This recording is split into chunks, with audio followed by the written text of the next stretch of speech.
Hello nursing aspirant, welcome to nursing career point. Maharashtra nursing council म्हणजेच महाराष्ट्र परिचर्या परिषद यांच्याकडून 27 जुलै 2026ला एक परिपत्रक प्रसिद्ध करण्यात आलं आहे. तर ते कशा रिलेटेड आहे बघा इथे.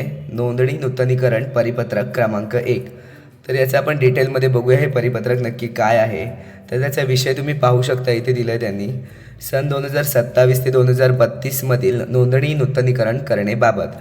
म्हणजे सध्या जे CNE CPD आपण जे अटेंड करत आहोत, ज्यासाठी आपलं रजिस्ट्रेशन रिन्युअल 2022 ते 2027साठी जे 150 क्रेडिट्स अवर्स त्यांनी सांगितले होते त्या रिलेटेड हे असणार आहे. तर ते आपण हे डिटेलमध्ये बघूया काय आहे ते.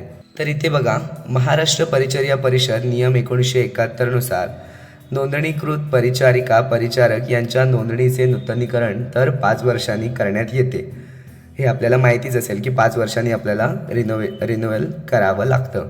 तर नोंदणीचे नूतनीकरण करण्यासाठी संबंधित परिचारिकांनी 5 वर्षांच्या कालावधीत संदर्भ क्रमांक 1 व 2 नुसार एकूण 150 CNE CPD क्रेडिट गुण प्राप्त करणे आवश्यक आहे. हे आपल्या सगळ्यांनाच माहिती आहे की 150 क्रेडिट्स अवर्स आपल्याला कंप्लीट करायचे आहेत. हे महाराष्ट्र नर्सिंग काउन्सिलने आधी सांगितलं होतं, त्यांच्या 1971च्या नियमानुसार हे योग्य पण आहे. तर यापुढे ते काय म्हणतात बघा. महाराष्ट्र परिचर्या परिषदेने शैक्षणिक वर्ष 2022 2023 ते 2026 2027 या 5 वर्षांच्या नोंदणी नूतनीकरण कालावधीसाठी प्रत्येक शैक्षणिक वर्षात किमान 30 CNE CPD क्रेडिट गुण प्राप्त करणे आवश्यक होते. म्हणजे 2022 ते 2027 या 5 वर्षात आपल्याला 150 पॉईंट जमवायचे होते. पण ते कसे, तर प्रत्येक वर्षी 30 क्रेडिट अवर्स आपल्याला कलेक्ट करायचे होते. पण अशा प्रकारे 5 वर्षात एकूण 150 क्रेडिट गुण पूर्ण करणे आवश्यक असल्याची तरतूद आहे. म्हणजे 5 वर्षात आपल्याला 150 गुण कंप्लीट करायचे होते. मात्र काही परिचारिकांनी शैक्षणिक वर्ष 2022 ते 2025 या कालावधीत CNE CPD क्रेडिट गुण प्राप्त केले नाहीत. अशा उमेदवारांना नोंदणी करता येणार नाही. म्हणजे ज्यांनी 2022 ते 2025 या कालावधीत काहीही क्रेडिट अवर्स कंप्लीट केले नसतील, म्हणजे एकही क्रेडिट अवर्स त्यांचा झाला नसेल, तर अशांना नोंदणी करता येणार नाही असं त्यांनी म्हटलं आहे. ते याकरिता त्यांनी मार्च 2027पर्यंत 30 ते 50 गुण प्राप्त करणे आवश्यक राहील. अशा प्रकारची सूट ही शेवटची व पुढील भविष्यात कधीच लागू करण्यात येणार नाही याचीही नोंद घ्यावी. जर त्यांनी 2022 ते 25मध्ये एकही क्रेडिट अवर्स कंप्लीट केला नसेल, तर त्यांच्यासाठी हे स्पेसिफिकली आहे की त्यांनी मार्च 2027पर्यंत इथे पाहू शकता की मार्च 2027पर्यंत 30 ते 50 गुण प्राप्त करून घेणे आवश्यक राहील. म्हणजे तुम्हाला कमीत कमी 30 तर जास्तीत जास्त 50 हे आता तुम्ही एका वर्षात तुम्हाला कलेक्ट करायचे आहेत. ज्यांनी एकही क्रेडिट अवर्स कंप्लीट केला नाही आहे त्यांनी. ज्यांनी आपले पॉईंट जमवले आहेत आताच्या म्हणजे 2026-27पर्यंत, ज्यांचे 100 झाले आहेत, 150 पण ज्यांचे कंप्लीट झाले आहेत, ते खूपच चांगलं आहे. त्यांच्यासाठी काही इश्यू येणार नाही. पण ज्यांचे काहीच क्रेडिट अवर्स जमा झाले नाही आहेत त्यांच्यासाठी हे एक दिलासादायक गोष्ट आहे की तुम्ही 30 ते 50 गुण प्राप्त करून घ्या. म्हणजे तुम्हाला नेक्स्ट रिनोव्हेशन तुमचं होऊन जाईल. तुमचं MNCचं रिन्युअल भेटून जाईल तुम्हाला. ठीक आहे. पण हे शेवटची संधी असेल. त्यांनी इथे पण मेन्शन केलं आहे की भविष्यात तुम्हाला कधीही पुन्हा असं करता येणार नाही. ही शेवटची संधी आहे. तुम्हाला शेवटचं असं रिन्युअल भेटणं आहे. 30 ते 50 गुण प्राप्त करून देखील मिळणार आहे. तर पुढे ते काय म्हणतात बघा. परिचारिका संघटनांनी CNE CPD संदर्भातील अटी शिथिल करण्याची मागणी केली होती.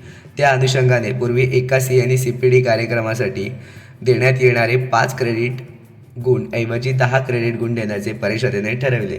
म्हणजे 150 ऐवजी 75 CNE CPD क्रेडिट गुण मागणी पूर्ण झाली आहे. मात्र 75 क्रेडिट गुण भारतीय उपचर्या परिषद नवी दिल्ली व महाराष्ट्र परिचर्या परिषद मुंबई यांच्या मार्गदर्शक तत्वानुसार कार्यकक्षेत येत नाही. त्यामुळे परिचारकांना आवश्यक 150 CNE CPD क्रेडिट गुण निर्धारित कालावधीत पूर्ण करणे अधिक सुलभ होईल. हे पूर्ण महाराष्ट्र परिचर्या परिषद मुंबई प्रभारी प्रबंधक यांच्याकडून आलेलं हे परिपत्रक आहे.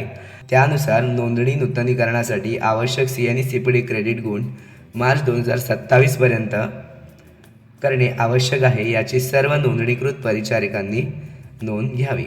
म्हणजे आपल्याला 2027 ते 2032साठी पुन्हा आपलं रिन्युअल करावं लागेल. जे रजिस्ट्रेशन आहे ते तर त्याच्यासाठी तुम्हाला आता त्यांनी बोलले की मार्च 2027पर्यंत ज्यांनी काहीच क्रेडिट अवर्स कंप्लीट केले नाही आहेत त्यांच्यासाठी एक दिलासादायक गोष्ट आहे. त्यांच्यासाठी एक संधी आहे की तुम्ही मिनिमम 30 ते 50 पॉईंट जमा करून ठेवा, तुमचे नूतनीकरण होऊन जाईल.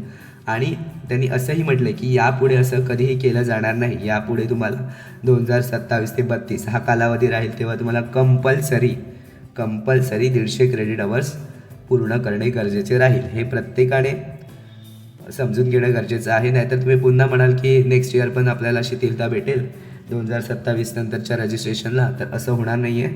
महाराष्ट्र नर्सिंग काउन्सिलने हे ठणकावून सांगितलं आहे की ही शेवटची संधी आहे तुमच्यासाठी, यानंतर आम्ही असे कुठलेही नियम शिथिल करणार नाही आहोत.